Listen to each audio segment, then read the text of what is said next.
السلام علیکم دوستو، میں ہوں عرفان۔ آج 25 جولائی ہے، دن ہے جمعرات کا، اور میں آپ کے لیے دعا گو ہوں کہ اللہ تعالیٰ آپ کے لیے آسانیاں پیدا کرے اور آپ کو اپنی حفظ و امان میں رکھے۔ دوستو رائٹ نو کچھ خبریں امریکہ سے، کیونکہ نیتن یاہو وار کرمنل، ایک سب سے بڑا دنیا کا سب سے بڑا لائر اس وقت امریکہ میں موجود ہے۔ نیتن یاہو نے کانگریس سے خطاب کیا ہے۔ کانگریس سے کیا خطاب کیا ہے، اس کے بعد جو وہاں پر سینیٹر نے، اور خاص کر ایک مسلمان کانگریس ویمن، انہوں نے نیتن یاہو کی ایک بار پھر سے تاریخی بے عزتی کی ہے۔ لیکن اس سے پہلے کیا ہوا، واٹر گیٹ ہوٹل، جس کے بارے میں کل خبر دی تھی کہ وہاں پر پروجیکٹر کے ذریعے وہاں پر لکھا گیا تھا کہ نیتن یاہو کو گرفتار کیا جانا چاہیے، آج وہاں پر کیا ہوا، کانگریس میں خطاب سے پہلے نیتن یاہو وہیں پر موجود تھا، اور اس کو کہا گیا، اس کو جب یہ کھانے کا وقت آیا تو کھانے کی ٹیبل کے اوپر آپ اندازہ لگائیں کہ کسی صدر کی اس سے بڑی بے عزتی نہیں ہو سکتی۔ اور میں تو کہتا ہوں کہ مجھے تاریخ سے ایک بات یاد آ رہی ہے، جاپان کا پریزیڈنٹ، جاپان کا جو وزیر اعظم ہے، وہ ایک دفعہ جو نیتن یاہو کو ملنے کے لیے اسرائیل گیا، اور وہاں پر کھانے کی میز پر یہ اس میں کوئی جھوٹ نہیں ہے، کوئی ایگزیجریشن نہیں ہے، بالکل درست بات آپ کو بتا رہا ہوں، جاپان کے وزیر اعظم کی اس قدر بے عزتی کی گئی کہ اس کو ایک ڈیزرٹ، ایک جو کھانے کی ایک میٹھی چیز ہوتی ہے ڈیزرٹ، اس کو اس وزیر اعظم کو جوتی کے ڈیزائن کی تشتری میں رکھ کر پیش کیا گیا۔ اس سے بڑی انسلٹ نہیں ہو سکتی۔ تو نیتن یاہو کا میں سمجھتا ہوں کہ بدلہ لے لیا گیا۔ کھانے کی میز پر جھینگر چھوڑے گئے، کھانے کی میز پر جو کیڑے مکوڑے ہیں وہ چھوڑے گئے بڑی مقدار میں۔ ویڈیو آپ کے سامنے ہے، اب آپ دیکھ سکتے ہیں، ویڈیو آپ کے سامنے ہے، کھانے کی میز کے اوپر یہ سب کچھ ہوا، اور اس کے بعد کیا ہوا، فائر الارم اس کو بار بار آن کیا گیا، اور تاکہ نیتن یاہو اور اس کے جو کانگریس مین ہیں ان کو آرام نہ مل سکے، ان کو آرام کرنے کا موقع نہ مل سکے۔ بعد میں کیا ہوا، بعد میں نیتن یاہو کانگریس سے اس نے خطاب کیا، اور کانگریس سے اس خطاب کے دوران 55 دفعہ تالیوں کا وقفہ دیا گیا۔ صحیح معنوں میں جو کانگریس مین ہیں انہوں نے کہا، انہوں نے اپنا حق ادا کر دیا، جو AIPAC نے، AIPAC نے ان کو پیسے دیے ہوئے تھے، جو ڈالرز دیے ہوئے تھے، انہوں نے اس کا حق ادا کر دیا۔ لیکن اس سے امپورٹنٹ چیز یہ ہے کہ نیتن یاہو نے وہاں پر اتنے بڑے جھوٹ بولے۔ ایک مثال آپ کے سامنے رکھنا چاہتا ہوں، ایک ویڈیو بھی آپ کے ساتھ میں شیئر کرنا چاہتا ہوں۔ نیتن یاہو نے کہا کہ ہم نے ایک بھی سویلین، پریکٹیکلی ہم نے ایک بھی سویلین اس کو نہیں مارا، لیکن پوری دنیا جانتی ہے کہ نیتن یاہو، اسرائیل نے کتنی بڑی تعداد میں، اور تو اور چھوڑیں، جرنلسٹ 155 غالباً 65 یا 55 تو صرف جرنلسٹ انہوں نے شہید کیے ہیں۔ اس کے علاوہ انروا کا سٹاف، انروا کے جو صدر ہے، اس کو کل کی نیوز ہے کہ اس کو شہید کر دیا گیا، انروا کا صدر۔ اور ایک اور آپ کے ساتھ میں جو کچھ حقائق بڑے ضروری ہیں آپ کے ساتھ رکھنے،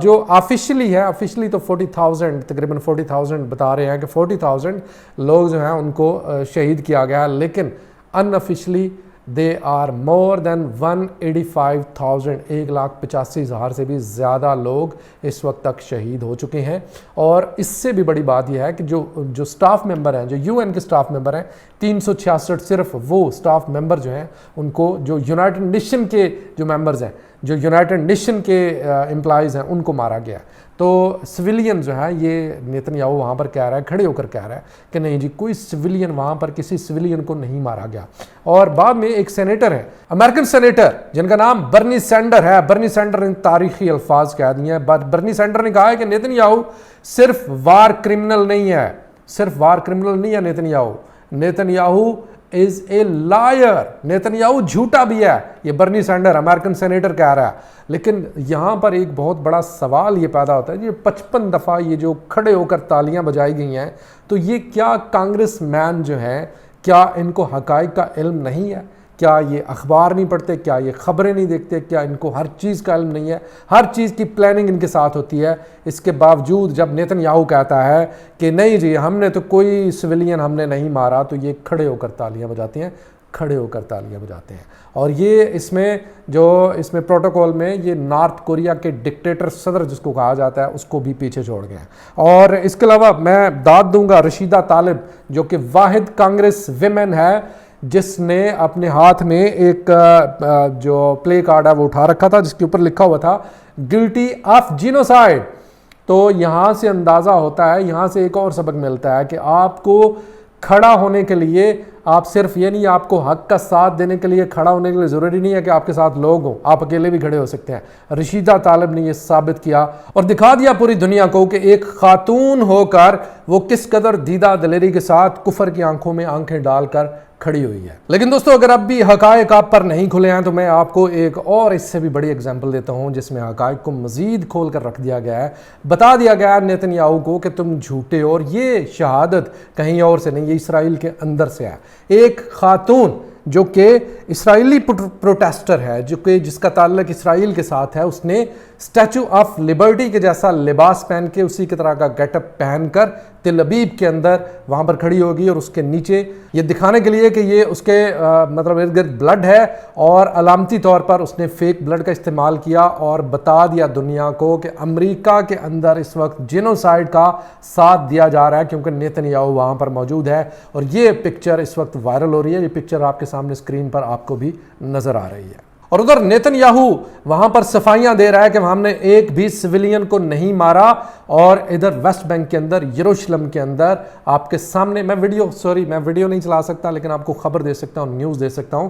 یروشلم کے اندر جو سیٹلرز ہیں، جو یہودی سیٹلرز ہیں، انہوں نے وہاں پر فلسطینیوں کے گھروں کو آگ لگانا شروع کر دی ہے۔ دس از ونس اگین، آپ ان حقائق سے آپ آنکھیں نہیں چرا سکتے، ان حقائق کو آپ نظر انداز نہیں کر سکتے۔ اور وہیں پر دوستو آپ کو ایک اور بہت بڑی ڈیولپمنٹ اس وقت آپ کو بتانا چاہتا ہوں۔ دو ڈیولپمنٹ ہیں جن کا تعلق آپس میں ایک دوسرے کے ساتھ جڑا ہوا ہے۔ حزب اللہ نے ایک ویڈیو جاری کی ہے، پہلی دفعہ رمت ڈیوڈ ایئر بیس جو کہ ناردرن میں ہے، نارتھ اسرائیل میں ہے، یہ ایک مین ایئر بیس ہے اسرائیل کا، اس کی مکمل ویڈیو، ایک ڈرون طیارہ اڑتا ہے وہاں پر، اس کی مکمل جو جاسوسی ہے وہ کرتا ہے، فوٹیجز لیتا ہے، اور یہ فوٹیجز وہاں سے بھیج دی جاتی ہیں، پوری دنیا کے اندر نشر کر دی جاتی ہیں۔ اسرائیل اس کو بڑے خفیہ طور پر، بڑے خفیہ طریقے سے اس نے اس کا ایک نک نیم رکھا ہوا تھا جس کا جو کہ تھا GLZ۔ تو تمام کا تمام جتنا بھی اس کے ریلیٹڈ جو ڈیٹا ہے وہ سارے کا سارا ریلیز کر دیا حزب اللہ نے، اور بتا دیا دنیا کو کہ ہمارے پاس جدید ترین پاور ہے، ہم ریکنسینس، ہم جاسوسی کر سکتے ہیں، اور انہوں نے کر کے دکھا دیا۔ اور اس کے ساتھ ساتھ آپ کو بتا دوں کہ پہلی دفعہ حزب اللہ کے طیاروں نے، حزب اللہ کا جو ایئر ڈیفنس سسٹم ہے، اس نے پہلی دفعہ اسرائیل کے طیاروں کو حملے کا نشانہ بنایا۔ یعنی اب جو حزب اللہ ہے اس کے پاس ایئر ڈیفنس سسٹم موجود ہے، یعنی اب جو اسرائیل کے جاسوس طیارے ہیں یا دوسرے طیارے ہیں وہ جا کر لبنان کے اوپر اس طرح سے حملہ کر کے واپس نہیں آ سکیں گے، ان کو جواب دینا پڑے گا، ان کو وہاں پر ایئر ڈیفنس سسٹم کا سامنا کرنا پڑے گا۔ دوستو یہ تھی اس وقت تک کی کچھ تازہ ترین اپڈیٹ اسرائیل پیلسٹائن جنگ دنیا بھر سے خبروں کے متعلق۔ ویڈیو کیسی لگی کمنٹ سیکشن میں رائے کا اظہار ضرور کیجیے گا، اور ویڈیو کو زیادہ سے زیادہ گروپس میں ہر جگہ پر شیئر کرنا مت بھولیے گا، اور ساتھ ہی ہمارے چینل کو سبسکرائب ضرور کیجیے گا۔ خدا حافظ۔